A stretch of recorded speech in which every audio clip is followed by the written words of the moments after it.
So today I'm going to be showing you how to do a slip knot as well as a chain stitch. So for this project I'm going to be using just this green yarn as well as this crochet hook. It doesn't really matter what size hook or yarn unless you're actually doing a project, because in that project it should tell you the materials and the sizing of the yarn and the hook that you will need. But just for today I'm using this for demonstration purposes. So in order to do a slip knot, I have my end of my yarn here, and then I also have my working yarn attached to the yarn ball that is off camera. So what I'm going to do is take my yarn and having the end, I like to leave about a 4 to 6 inch tail just to have something to weave into at the end of my project. But it's nothing that you don't have to do it in a certain length or anything like that. I would just like to leave just a little bit of a tail so you have something to weave in. So in order to complete a slip knot, I like to take the ending of my yarn, put it in my palm, and then what I'll do is I'll pinch the end with my 2 bottom fingers, and I will wrap it behind my 2 front fingers and in the front, making an X. So after I make the X, I'm going to pull that off my fingers and lay that down just so you all can see. So with my working yarn, I have my working yarn up here, and then this is my ending. So what I'm going to do is with that loop, I'm going to hold the X tight, and then I'm going to put my fingers through the loop and pull my working yarn through. And as I pull the working yarn, I am pulling the tail end so that it forms a knot and a loop. So, and it doesn't matter with how big the loop is. I'm going to show you how to tighten that up too. So to tighten up this loop, what I'm going to do is you want to make sure that when you put your hook through that everything is straight. So you don't want it to be looped around like that or anything. You just want it to be straight. So, and then you also, when you do this, you want to have your tail end at the back and your working yarn in the front. So what you do, because the tail end is going to be where the end of your project is. So I like to take the working yarn and pull that tight to my hook, but I also don't want to make it too tight where it is hugging the hook too tightly, because if you can't move the hook freely through your project, it'll be very hard to do your stitches and they'll be too tight to crochet into. And you also don't want to have it too loose, because if it's too loose, you will have lots of gaps in your stitching. So just keep it snug to the hook, but not too snug where it can't move freely and very, very effortlessly. So with completing a chain stitch, you have your tail at the back with the back of your hook. So, and then for the chain, there's a lot of different ways you can hold your yarn. A lot of people do it differently. This is just the way I've always held it.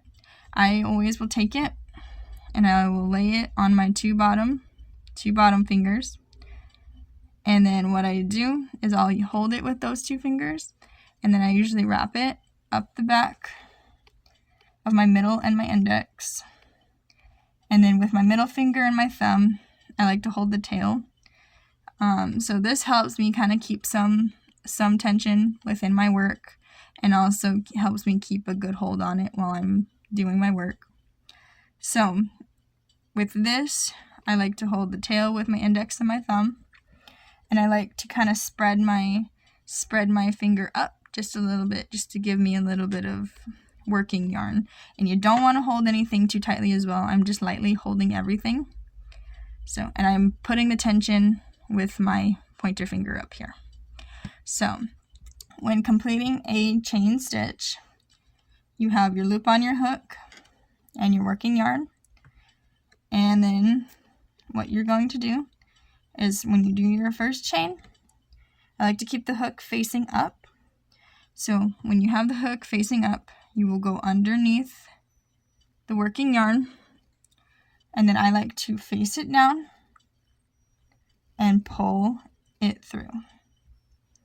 And if you do it right, you should be able to face your hook back up after you pull through that first loop, and you will continue to have another loop on your chain. So, and as you continue to go, you should always have a loop on your hook. You should never not have a loop form after. So let's start that. So for the chain, you have the hook facing up. So you go under, turn the hook downward, and pull through. And then again, have the hook facing up, go under, turn downward, and pull it through. And if it's too tight and you try to do that, you won't be able to get through that loop right there. So that's why I always say don't have it too tight. And if it's too loose and you do it, it leaves kind of a gap, and it kind of messes up how your project should look. So you always want to, like I said, keep the working yarn loose, but not too loose and not too snug where it can't move around freely. So you just want to keep it free, but also tight against the hook. So as you're doing the chain, you go under, turn the hook the yarn, pull through, under, turn the hook, pull through, under, turn the hook, pull through. And then as you go, I'll hold on to the chain as I'm working with my project. I just hold the chain with my index and my thumb.